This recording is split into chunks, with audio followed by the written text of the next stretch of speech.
Dad, Mom, this is Emma, the woman I want to marry. It's a pleasure to meet you. I'm eager to get to know you all better. As I introduced Emma, I could feel my nerves getting the best of me. I'm not naturally expressive, and when I'm anxious, my words seem to escape me even more. My mother-in-law greeted Emma with a warm smile. "What a shy young lady," she commented. Her words offered a small comfort, though I was unaware of the hidden complexities within their family. My name is Emma, and this summer marks the first one Tom and I will share as a married couple. With our busy work schedules, our main breaks come during Thanksgiving and New Year's. Since Thanksgiving arrived just 3 months after our wedding, we decided to visit both our families who live out of state. Despite our best efforts, we didn't get much of a chance to relax during the holiday. We had planned to enjoy a relaxing New Year's, just the two of us. So, I was taken aback when Tom handed me a brochure for a hot spring resort a month ago. "Let's go here for New Year's," he said, as if it would be a special getaway for us alone. I was thrilled. Hot springs sounded perfect, and it had been a long time since we had a private trip together. "Did you make the reservation?" I asked eagerly. But my excitement quickly faded. "This place is run by a relative," Tom explained. "My parents are going, and they've already booked the reservation for us. They thought it would be nice if we joined them." "What do you mean?" "So it's going to be a trip with my parents and us. Just the four of us?" I asked, trying to process the change in plans. "We're picking you up in the morning, so please be ready," Tom replied. The idea of spending the trip with my in-laws was a bit overwhelming, but as a newlywed, I didn't feel it was my place to voice any complaints, so I reluctantly accepted the situation. Then, just a week before the trip, as I was packing, Tom came home from work. "You're right on time," he said. "We're actually leaving tomorrow, so hurry up and finish packing." "Wait, isn't the trip next week?" I wondered. Maybe Tom had mixed up the dates, but that wasn't the case. "My brother and his wife are arriving at our parents' place tomorrow," Tom explained. "Since it's the holidays and we haven't seen my brother in a while, we decided to join them." "What?"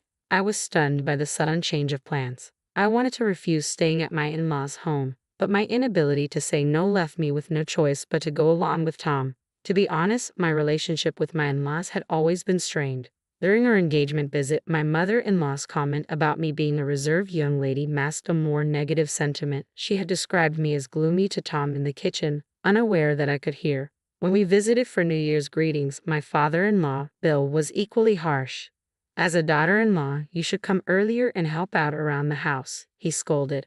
I could only apologize, and since then, the constant pressure from my in-laws to have children had taken a significant toll on me. The thought of traveling with them was daunting, but staying at their house felt unbearable. Still, there was no turning back, and before I knew it, we had arrived at Tom's parents' house. As we opened the front door, my mother-in-law hurried over.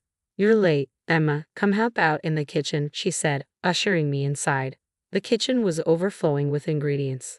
"Please handle the dinner preparations," she instructed, then went off to the living room. Standing there in a daze, I heard the sound of a car pulling up outside. It appeared my brother-in-law and his wife had arrived. Meanwhile, my father-in-law hurried out of the living room to assist with their luggage. I couldn't help but wonder why he hadn't offered to help me. Just then, my brother-in-law's wife, Emily, walked in. Emily, who is about 5 years younger than me, has a completely different personality. It's clear that my father-in-law is particularly fond of her. My mother-in-law also fawned over Emily. "It's like a dream come true to have a grandchild on the way," she said. I knew Emily was pregnant, which explained the extra attention, but the stark contrast in how we were treated left me feeling resentful. Even Tom was lavishing attention on Emily. "Emma, could you get Emily a drink, please?" "Emma, how's dinner coming along? Could you at least prepare some appetizers first?" It was one thing for my mother-in-law to delegate tasks to me, but seeing Tom join in felt especially disheartening. The following days fell into a relentless routine, leaving me in tears alone in my bed. On the morning we were set to leave for our trip, I was asked to deliver something to a neighbor's house. Despite the rush, it was only a short walk away, so I complied. I returned about 15 minutes later, but something felt off. The front door was locked, and the car was gone. I realized I had been deceived. Just then, my husband called. Emily said she's feeling well, so we decided to bring her along. "Emma, please stay behind this time." I had been told that Emily and her husband wouldn't be going on the trip due to her pregnancy, so I was surprised to learn they decided to take her after all. I couldn't tell if this was a last-minute change or if it had been planned from the start. It felt as though they were trying to push me out. In that moment, something inside me snapped, and I found myself smiling more than I ever thought I could. Is that so? Have a safe trip, I said, my tone surprisingly cheerful. Tom sounded taken aback on the phone, probably expecting me to cry or beg him to stay. We'll cover the lodging costs, so I'll use the usual credit card, he added. I kept my smile in place as I replied, bonded. Okay, got it. What's next? Since I had my valuables with me when I left, I could manage to get back on my own, but the thought of just returning was frustrating.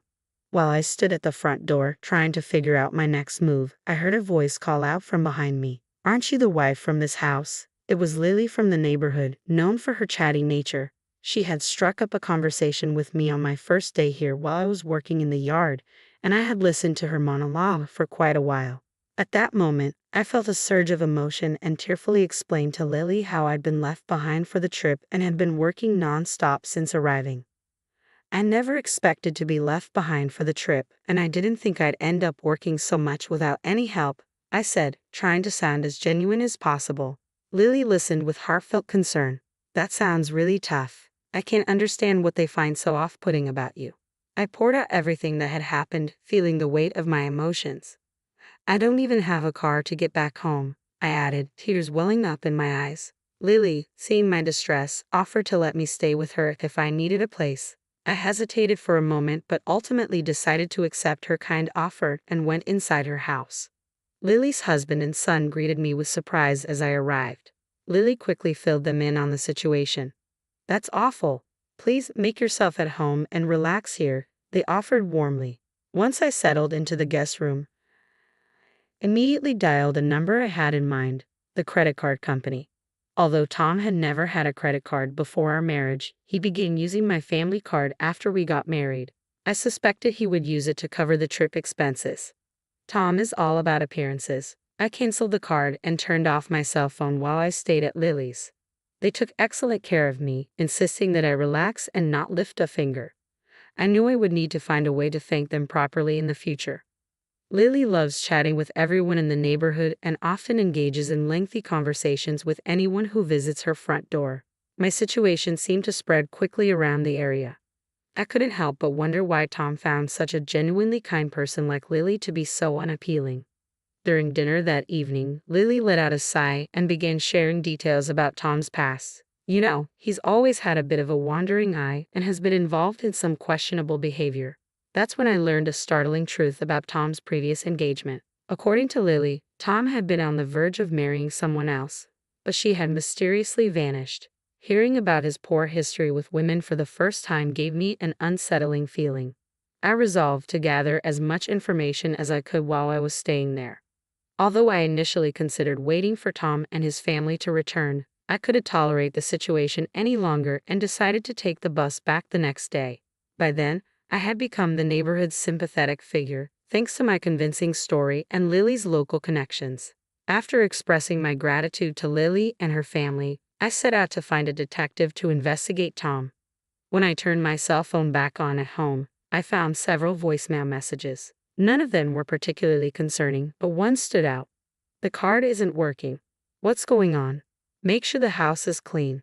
We're coming back tomorrow, so have dinner and baths ready for everyone. There wasn't a hint of apology in any of the messages.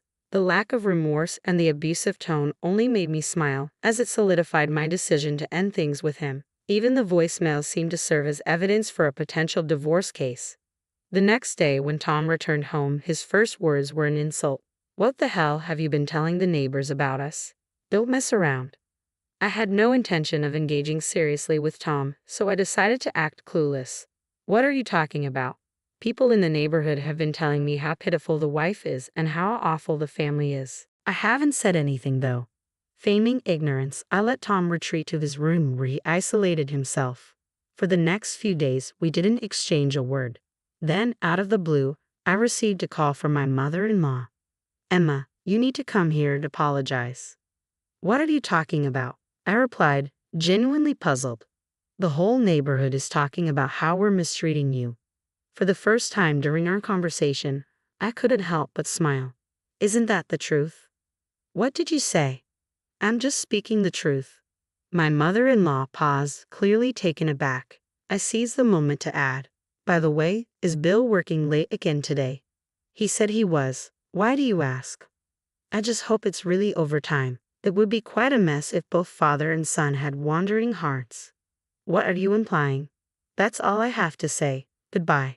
I had heard from Lily that my father-in-law was having an affair. She'd seen him arm in arm with an unknown woman disappearing into the crowded streets in broad daylight while she was out shopping. It turned out other neighbors had observed similar scenes. As for Tom, he was also cheating. I collected evidence of his infidelity and consulted a lawyer. Once the divorce proceedings were underway, and I was preparing to leave the house, Tom called me after returning from work. Hey, my stuff is gone. What's going on? You'll receive a certified letter soon. Check it then. I can't believe I married someone like you. It seemed Tom was finally catching on. Emma, you must be misunderstanding something. I only love you, Tom said, his panic palpable. It was no wonder he was anxious. Losing my income would make his life much harder, especially since he had claimed to be sending $400 a month to his parents, which turned out to be a lie. It was actually child support payments. It was time to confront him. What's this about loving me? You've been lying to me. How did you end up cheating with another woman too? How could you betray me like this? It's not like that, Emma, Tom protested, using the classic cheater's excuse. How pathetic, and to think he went on a trip under the pretense of meeting his child, leaving me behind at my parents' house while secretly arranging to meet his child and the child's mother. That was the real purpose of Tom's trip. Discovering this truth was shocking but only reinforced my decision to divorce. Initially, I was drawn to Tom's outgoing personality, which seemed to balance my introverted nature. I convinced myself I could overlook a few affairs out of fear of being alone after the divorce, but this was a step too far. I finally faced the reality of his disrespect. Of course I'm divorcing you. From now on, you'll have to manage on your own income to pay child support for your secret child. It turned out Tom's affair partner was a waitress at a cafe we often visited. The thought of them laughing together while I was there too makes my blood boil. I demanded reimbursement for the numerous charges he had racked up on my credit card during the affair. Tom had squandered a significant amount of money on his infidelity using my card. News of the affair spread at his workplace, leading to his resignation due to the disapproving stares from colleagues. He ended up moving back in with his parents and took on a part-time job. The affair also caused a rift within my in-law's family, souring relations and leading to my brother-in-law and his wife severing ties with us. Although I had never gotten along well with them, Emily reached out with an apology after the divorce. It turned out we had simply been incompatible, and she was actually quite normal. She had been reluctantly dragged along on that trip as well. I was relieved to hear that her baby was born healthy. Tom's parents ended up selling their home and moving into an apartment. With the proceeds, Tom paid off my credit card in full. My mother-in-law, who had never worked before, took on a part-time job but struggled due to her personality. My father-in-law became even more elusive with his whereabouts unknown. Tom faced difficulties finding stable employment. The rural network proved surprisingly extensive, and all this information came from the people living near Tom's parents' new home. I learned about it when I visited Lily to thank her once more after my life had settled down following the divorce. During the visit, I discovered that Tom's family had moved. Lily also mentioned something unexpected. My son would like to have a proper conversation with you. Emma, would you be interested in contacting him? Her son seemed like a calm and kind person. Though I was initially hesitant, I decided to take a chance, thinking it might be fate. After reaching out, we connected well and started a long-distance relationship, which blossomed into marriage 2 years later. I've grown to love him deeply and trust him completely. Lily has become my mother-in-law, and 2 years later, we welcomed a daughter. Our family of 3 is happy, and my new in-laws are affectionate toward our daughter and treat me with kindness. It's been a surprising turn of events, but perhaps it was meant to be. The challenges I face have made me stronger, and I'm grateful for this unexpected but wonderful outcome.